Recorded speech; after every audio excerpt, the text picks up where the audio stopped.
제4장 생명의 자리가 되어야. 기독교에서는 태어나자마자 죄가 있다고 하는 원죄를 많이 언급하는데요. 정말로 사랑의 예수님께서 아무것도 알지 못하는 순수한 어린 아기에게 죄인이라 하셨을까요? 만일 아담으로부터 원죄를 인정한다면 예수님의 천국에 대한 어린아이의 비유는 거짓말이 되는 거 아닐까요? 이에 대한 도마복음 9절은 다음과 같습니다. 예수는 말씀하셨다.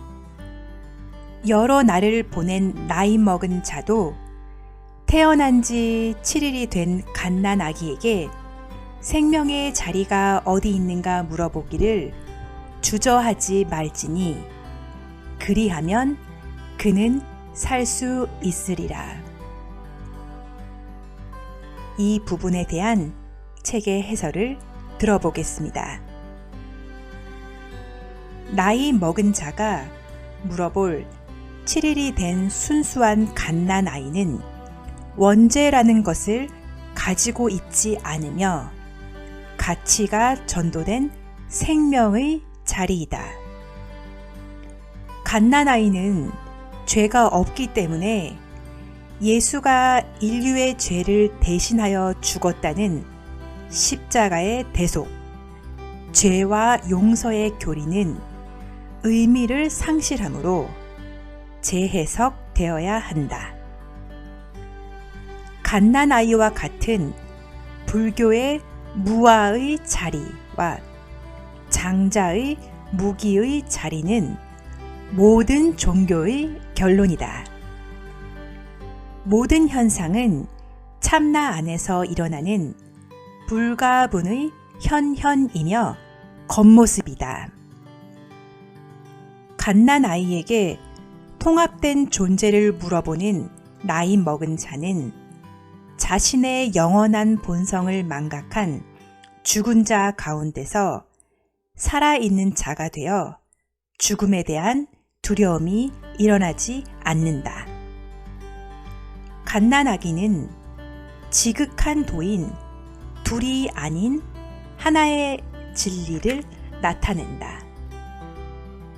또한 나는 육체이다 라고 하는 거짓 믿음과 이원적 사유의 분별이 사라지고 영원한 신성인 하나님의 성품만 남은 자이다. 하나님의 성품이란 낡아지는 겉사람이 아니라 날로 새로워지는 비이원적인 속사람이다. 유혹의 욕심을 따라 썩어져 가는 구습을 따르는 옛사람이 아니라 둘이 아닌 진리의 거룩함으로 지으심을 받은 새 사람이다. 따라서 우리는 하나님의 신성한 하나의 성품으로 바뀌는 자가 되어야 한다. 진리와 하나 된 자는 예수의 비판하지 말라는 말씀대로 옳고 그름, 주관과 객관, 삶과 죽음을 가려서 선택하지 않는다.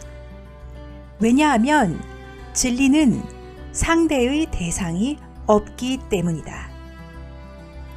거짓 자아를 버리고 참 자아인 순수한 갓난아기의 성품을 되찾아 내일을 염려하지 않는 무의의 길을 가는 자는 구원을 얻게 된다.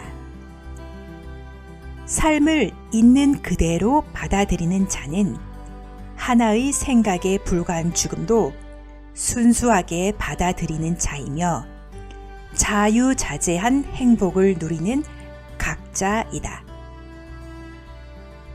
노자는 성인이란 갓난아이의 마음을 가진 자이며 덕을 두텁게 머금은 자는 갓난아이와 비슷하며 벌, 전갈, 독사가 쏘지 않고 사나운 짐승이 덤비지 않으며 사나운 새가 공격하지도 않는다고 하였다.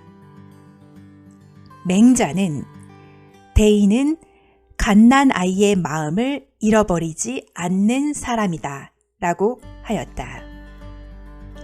당나라의 조주 스님은 7살 어린 아이라도 나보다 나으면 그에게 배울 것이며 100세 노인이라도 나보다 못하면 내가 가르쳐 줄 것이다 고 하여 나이 먹은 존재라는 상, 즉 나이에 집착하여 분별하는 수자상을 버릴 것을 강조하였다.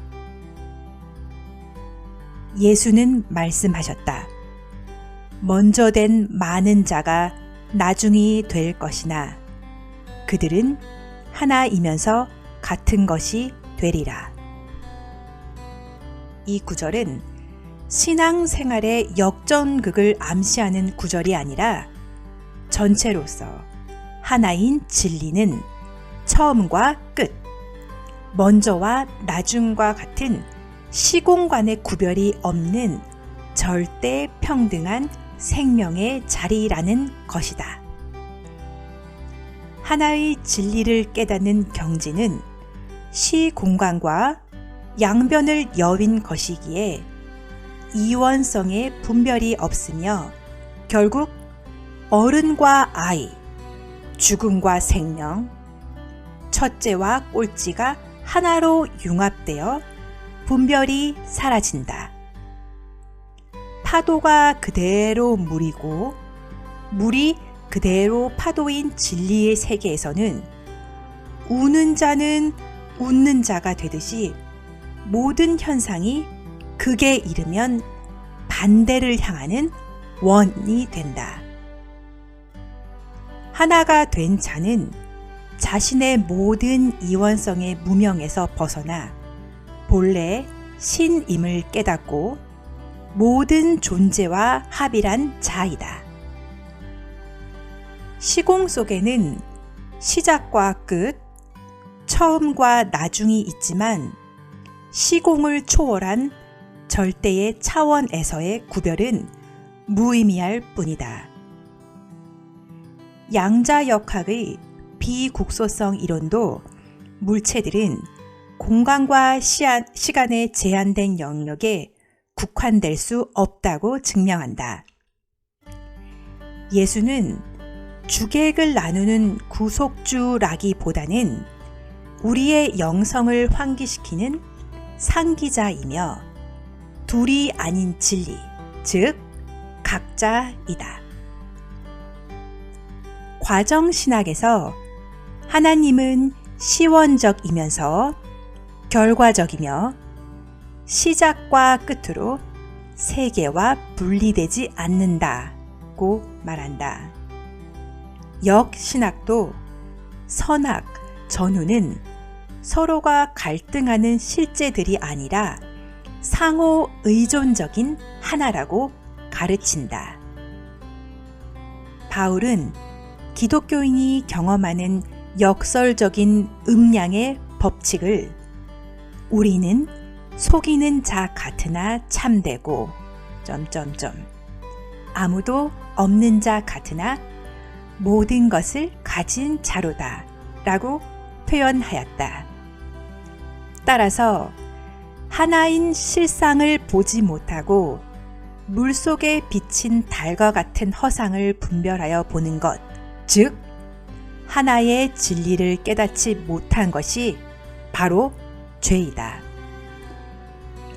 따라서 모든 종교가 생겨나고 거기서 수행법을 가르치는 이유는 사람들이 실제를 바로 보지 못하고 실제하지 않는 것을 실제로 보는 것을 포기하도록 도와주기 위함일 뿐이다. 인도의 성자 라마크리슈나는 모든 것은 오직 똑같은 에너지이자 시작도 끝도 없는 하나의 실제로 이루어져 있다. 그 실제를 신이라고 부르든 근원적 힘이라고 부르든 무슨 상관이 있겠는가? 다만 말에 지나지 않을 뿐인 것을. 명확하며 생생한 단일성. 그것이 모든 것의 본질이다. 고 하였다.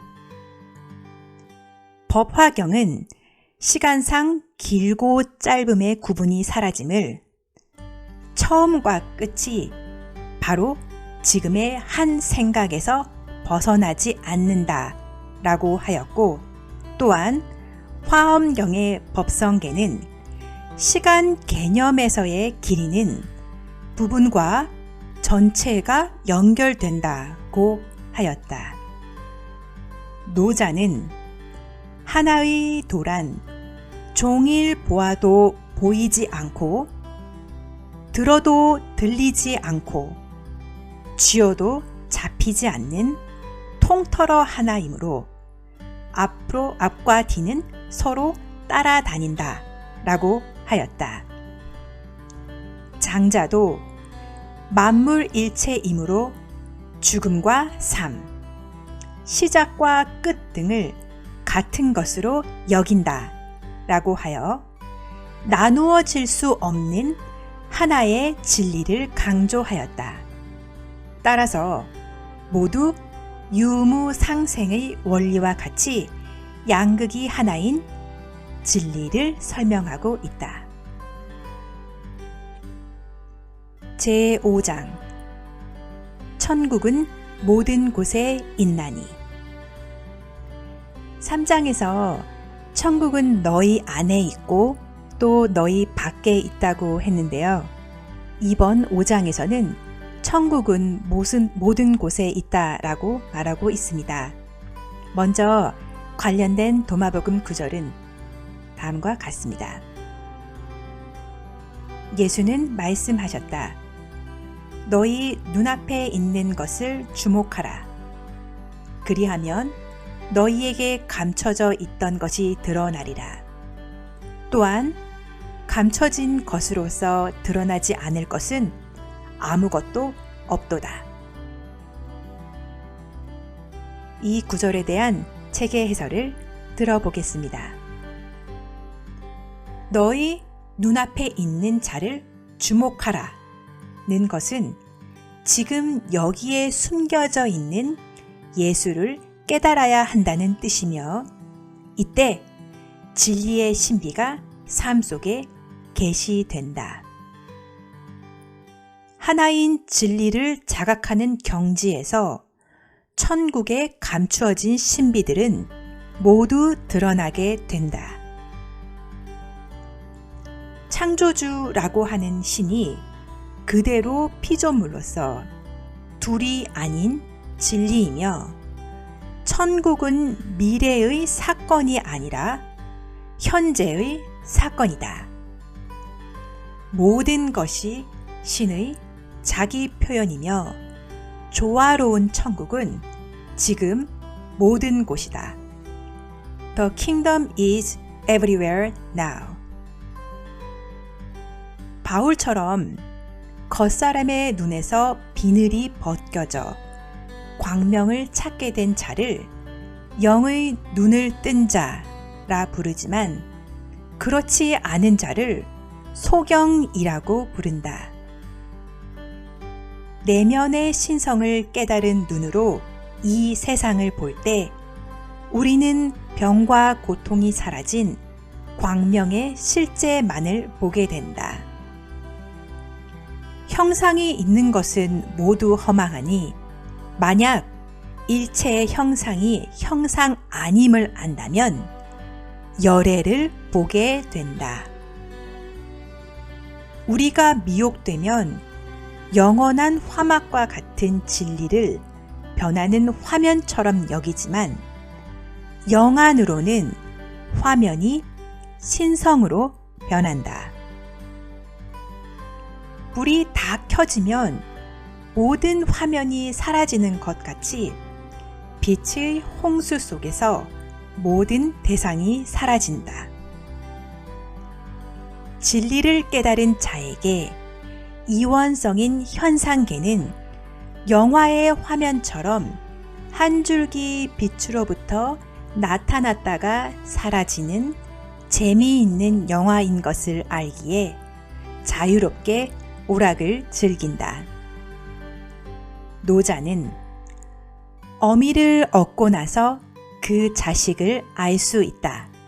즉, 어미로서 존재의 근원으로서 충만한 도를 알면 모든 현상을 꿰뚫어 알 수 있다고 하였고, 성리학의 경물치지는 사물의 이치를 구명하여 자기의 지식을 확고하게 하는 것이다.